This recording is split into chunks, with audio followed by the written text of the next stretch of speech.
Thank you very much, Joe. Our heating broke yesterday. Oh, no. Our kitchen is Baltic. Thank goodness you don't live in Wales. Well, no. Because we've got Could be even worse. our reporter Nick Ellaby there in the snow. with people having a go at some skiing down the slopes. We'll see how he's getting on. I love those pictures of Nick in the snow. Writer Emma Wolfe and journalist James Rodbertho are here first for a final look through this morning's I was just thinking it's going to be a very wet nursery run for me on the bike. Oh, well, there we go. A very wet toddler looking at that picture. Do you have them front loaded or do you have them in a trailer out the back? Back. Not a trailer, just a bike seat. seat. Oh, really? On the bike seat? Yeah. Oh, I've been through those days. But they're so wobbly. But when you really see have them on the front, babies on the front, and people sort of balancing them. Sometimes you've got one each end. And One each end. I don't know how you get on the bike if you've got them both in. Very good point. Maybe we should do this another day because we have other important issues to discuss in this morning's papers. James, let's start with you. This is in the Mail. Apparently, we are very near to a war, according to intelligence officials. What sort of war are we talking about here? The headline is War Edging Closer. Intelligence officials are warned it's the threat of Russia and China. So, I mean, we kind of see war has already come to Europe. There's the war raging in Ukraine at the moment because Russia did invade that country. So you've got a nuclear-armed state with expansionist ambitions, and it may not just stop at Ukraine. It could be, there's also Georgia. Putin's ambitions extend to kind of reanimating kind of the Soviet Union. So you've got the Baltic states, Georgia, and also China is developing these new supersonic missiles. How close is Britain to war? Sorry? How close is Britain to war? I mean, if Europe gets further dragged into war, then Britain's a part of NATO. So, I mean, if NATO gets dragged into war, then Britain will have to go to war as well. So you don't think this is scaremongering? No, I mean, I don't really think it is. No, I mean, unfortunately, I wish it was. But I think before Putin invaded Ukraine, none of us thought it would happen.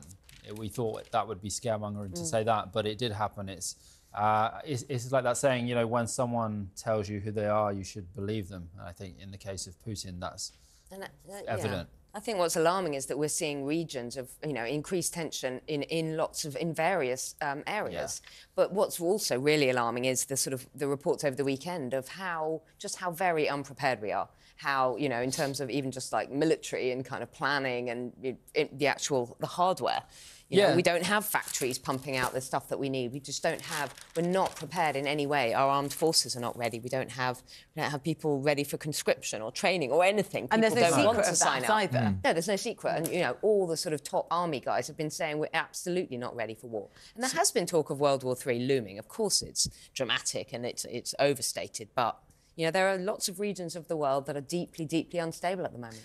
Let's move on, if we can. Lots of things to get through. Gordon Brown's been speaking about the cost of living crisis. He said, there are some families, I think we know this to be true, that are too poor to buy things like nappies. Yeah, he's been talking about the welfare state and the sort of shredding of the welfare state over the last 10 years. He says up to 4 million British people, many of them who are in work, are trapped below the safety net, that there's a public health and hygiene crisis. He's launching these really, really excellent multi-banks, so a bit like food banks, but they're called multi-banks, and they have clothes and bedding and baby products and furniture and hygiene products like nappies and things for families. And I think, he's highlighting a really, really important point. We talk endlessly about the cost of living crisis, don't we? But, this does actually have an impact on families who can't, they're not even worrying about fuel. They're worrying about basics like nappies for their children. Yeah, I mean, there are some people that say these multi-banks are a good idea. I visited one and did some filming there. And yes, it's terribly sad that people have to go to these places to get basic stuff. But it's also an interesting contact point because Citizens Advice and other services use it to try and pick up on the problems that people are going through during the cost of living crisis and providing help for them. So they've become quite an important contact point, although no one ever wanted them to exist in the first place. Exactly, and you're right. And also for things like domestic abuse and things that, problems that families and young mothers are facing. They're a very important point. That was in the Mirror today. Looking at a couple of the papers this morning, James, there are things you can do that will increase your risk of Alzheimer's and things you can do that will decrease it. The decrease risk? Yes, are you prepared to admit to doing either of these things? That would be a Talk Today exclusive. If you want to avoid Alzheimer's, you should take Viagra and not pick your nose. Yes, tell us more. I mean, these studies are... you should take them both, I think, with a bit of a pinch of salt because you've got this observational study which it's it showed there was an 18% lower chance of developing Alzheimer's for the participants who took Viagra, but they didn't kind of measure all of the variables. So there's that saying of correlation is not causation. And the nose-picking one is, this has been going around for a while. It's because basically you can introduce infections and germs into your nose. The same way if you pick your nose after you've touched some surfaces with the flu virus on, you're more likely to get the flu. I didn't know that germs could trigger Alzheimer's. Yeah, I mean, certain bacteria, can get into the brain that way and make you more susceptible to Alzheimer's. That probably is more solid, that research, than the Viagra study, because there have been several studies that have said that in the past. There are so many other things that immediately would suggest themselves to me, like if you're taking Viagra, you're probably in a relationship if you're using it for sex. Therefore, if you're in a relationship, that makes you less like, Alzheimer's is also exacerbated or caused by loneliness and things like that. So, well, not caused, or absolutely not caused. But, I mean, there are so many other factors that will feed into those findings. That doesn't make such a good headline, though. No, exactly. OK, let's maybe find... Well, actually... Always a researcher. Emma, I wonder whether or not this is a solid enough story for you in The Guardian. Overweight luggage can induce a whirlwind of stress for passengers. Finnish Airlines has a solution. This is really interesting. Have you ever gone through an airport with worrying about the weight of your luggage and then, especially in America, got on a flight and realised that everybody is extremely large? Passengers have never been weighed. Now, Finnair this is an airline in Helsinki. At Helsinki Airport, they've started a trial with voluntarily asking people, will they be weighed?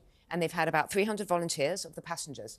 I mean, if we're trying to make planes safe and we're weighing luggage in order to balance it, in order to make sure that the plane isn't overweight, why are we not weighing passengers? Of course, it's a deeply, deeply controversial issue because are you shaming people? Are you making people get on the scales before they get on? So they're doing this for what reason exactly? They're doing this not for fuel-saving reasons, but to actually ensure the plane is better balanced. To estimate the weight of the plane. It seems deeply obvious. I've been on a tiny plane before where we had to be told where to sit based on... Which is always really worrying, isn't it? You weigh, all great. They want to lean too much in one direction. If you're getting on... I mean, I think you could probably estimate quite well the average weight of the passenger who comes in. That is so not true. But would you want to stand on when you put your luggage on and you see it go up, and then you stand on it next to it? That's a different matter. We are talking, especially US domestic flights have a big problem with this. If people are 20 stone or 30 stone, that is a big difference to a passenger who's 10 stone. And yet we are told, oh, your luggage must not be over 22 kilo. Oh, it's 24. Sorry, you're gonna... I mean, I get the sensitivity completely. I'm not saying we should do it. But how can you not see that the weight of the passengers is as much an issue as the luggage? I think as long as you don't do it in front of someone, as long as you humiliate someone by doing it in front of someone. People were sensitively weighed. Down even more. Well, they could weigh you maybe when you go through security because you've got to. That maybe be a bit more. The number of your weight is not shown to fellow passengers. It's kept away from them, but it's about estimating the weight of the plane. The total weight of the passenger. OK, all right. Let's move on to a final story in The Express, James. This is an issue quite close to my heart. Yorkies are on the way out? Yeah, I mean, Yorkie biscuits, which I'd never actually encountered anyway. This is not a biscuit Yorkie, let's be clear. It's a Yorkie biscuit. Yeah, I've never seen these, but breakaways. How are they doing? A biscuit Yorkie is a Yorkie with biscuit inside it, like fruit and nut. It's got fruit and nut inside the chocolate bar. I think the breakaway biscuit story is, I mean, they were a staple. As a schoolboy, they were a staple of my lunchbox. I'm a club man. And breakaways are awful. I do feel bad that they... I know clubs are good. You might be sad that then people who like breakaways no longer can have them. I'm very sorry for your loss. No, Kit Kat all the way. Yes. These are too biscuity. Yeah. Maybe. Kit Kat Chunky is one of the most popular bars in the world. It is kind of sad to see these things going out when they've been a part of your childhood, I think, and that's what the story is. Yeah, but it sparked some outrage that Nestlé is phasing these products out. Certainly, as far as breakaway is concerned, no one seems to have ever heard of Yorkie biscuits. Suddenly, people get obsessive about these things that they weren't actually buying. I think it's a marketing weed. Well, and then they'll suddenly be back with a vengeance, and everyone will be buying breakaways. Again. I wish we could try a Yorkie biscuit because I think we all know the breakaway. We could see a Yorkie biscuit. Yes. I've never come across one. Well, unless it's a biscuit Yorkie. I know, it's been such a pleasure. Thank you both so much for being with us this morning. Not surprised.